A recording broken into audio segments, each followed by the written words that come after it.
On the year the original, and what should have been the only Matrix movie, turns 25, news for the franchise continuing drops, and I think drops is an apt description. They're just normally a toilet in order to catch the refuse that is being spewed, with the idea that a new Matrix is going to be in the works. But it's going to be helmed by Drew Goddard, okay, directed and written, the guy who's, a part of The Martian, well received, Cabin in the Woods for what it is, people like it. He was a part of Lost when Lost was good, and he also was a part of the quintessential, quite possibly the best piece of Marvel content, at least far and away, their best television show in Daredevil. He was the guy. Without him, there would be no Daredevil show, okay? So, yeah, he does have a pedigree behind him, but it's the Matrix at this point in time. And yeah, the Wachowski siblings, whatever we want to call them at this point in time, aren't going to be a part of it. That's good, given the fact that the fourth Matrix is out there, and it's like, wow, that's the best you people could offer. What do you mean, you people? Mostly because I have no idea how to address them, but isn't this just peak modern day Hollywood, okay? Announcing a Matrix, like, bruh. Resurrections in 2021 made $157 million worldwide, $37 million domestically. I understand that was the tail end of the coof. Oh, Hollywood wasn't quite back yet, and you could argue that it still isn't back at all. But all of these films, a part of a franchise that should never be a franchise.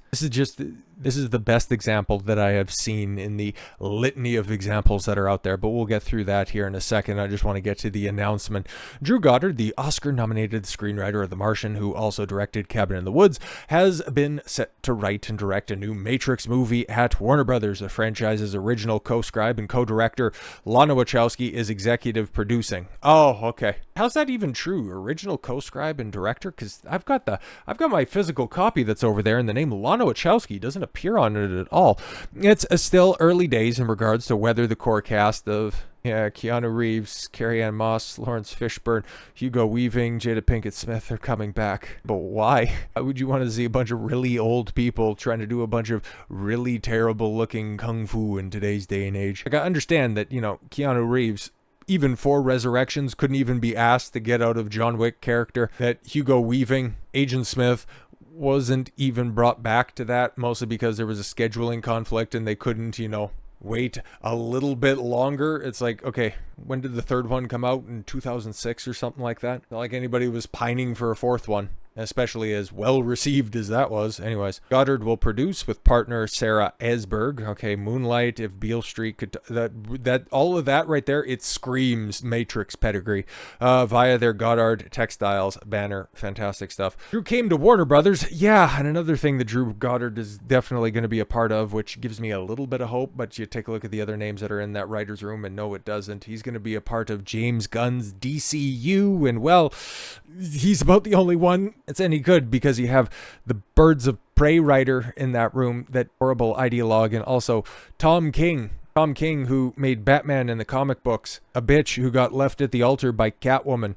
Yay! Anyways, but yes, Drew came to Warner Brothers with the idea that we all believe would be an incredible way to continue the Matrix world, by shutting it down, by letting the machines win, by both honoring what Lana and Lily began over 25 years ago. Did they really? And offering a unique perspective based on his own love of the series and characters. Jesse Ehrman, Warner Brothers Motion Picture President of Production. The entire team at Warner Brothers Discovery is thrilled for Drew to be making this new Matrix film, adding his vision to the cinematic canon of the Wachowskis spent a quarter of a century building here at the studio. Did they really? Or did they just make one good film that a lot of people like, two that people hold their nose at, an animated short that I don't even know how much they had to do with it, that people kind of like, and then a sequel to the trilogy that came out way late, was not good, and really drove home the point that some films should not be franchises, did not require the franchise treatment. I mean, we have another example in the form of Ghostbusters, okay?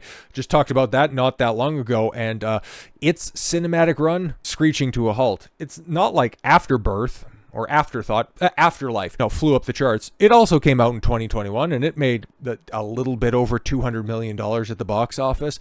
And this one was not even going to sniff that, mostly because nobody cares, bro. 77 domestically, 34 million internationally.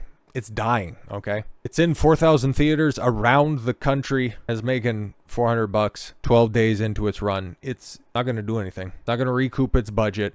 It just shows you that there is franchise apathy that's out there. Ghostbusters, the original, fantastic film, still holds up to this day. Ghostbusters 2, never got around to it. Ghostbusters 2016, don't make me laugh. Oh, but if you put on that film, trust me, there will be no laughs heard at all. And then, yeah, Afterlife, who cares? Frozen Empire, we're seeing that right now. And we're going to have another example of that with Alien Romulus coming out this year. Does everybody remember that there hasn't been a good Aliens since the 80s? That there was Alien 1, and then there was Aliens. People like both of those films. They are both classics. It's the exact same thing that you have with Terminator. Hell, Blade Runner's even being mentioned there. They tried to make that a franchise, okay? The original, a masterpiece, a classic. Blade Runner 2049 has Jared Leto in it. I think that says more than any review of it could. Jared Leto is like one of these analogous franchise actors, okay? He was good in Requiem for a Dream. He never should have continued his career after that. But yeah, when Romulus comes out later this year, who's going to care?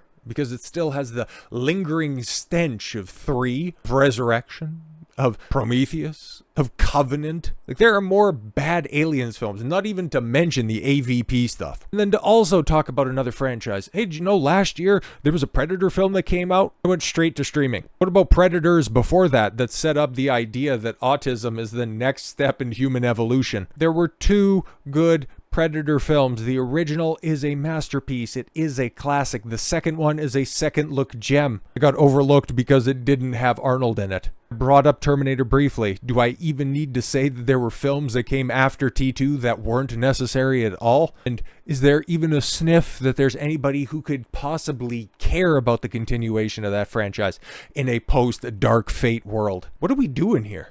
What are we doing here, bruh? There are good franchises. I mean, take a look at the films. Take a look at the 2 films that I have in the background. For the most part, up until, his tenure as Bond, James Bond is a legacy character. It's going to be very interesting to see what they do when they ultimately do recast the role. How many people are going to be there for that, even though that franchise went on uninterrupted for 50 years, only to see a guy continue and go kicking and screaming into the night. And then, of course, you have The Godfather back there, which, again, it kind of showed, but they did it correctly. Francis Ford Coppola, he was getting a little old and a little bit too big for his britches by the time that the third one came around, but he didn't continue to try to stuff that round peg into a square hole by making his daughter, the godmother, and continue on with the Coppola franchise. Or, I'm sorry, the Corleone legacy. No, man, this is the worst example. I've said this time and time again. There's nothing inherently wrong with a reboot or a remake, a sequel or a prequel. They just have to be done good. And Drew Goddard, he does have the pedigree to do that. He could make an absolute banger Matrix film.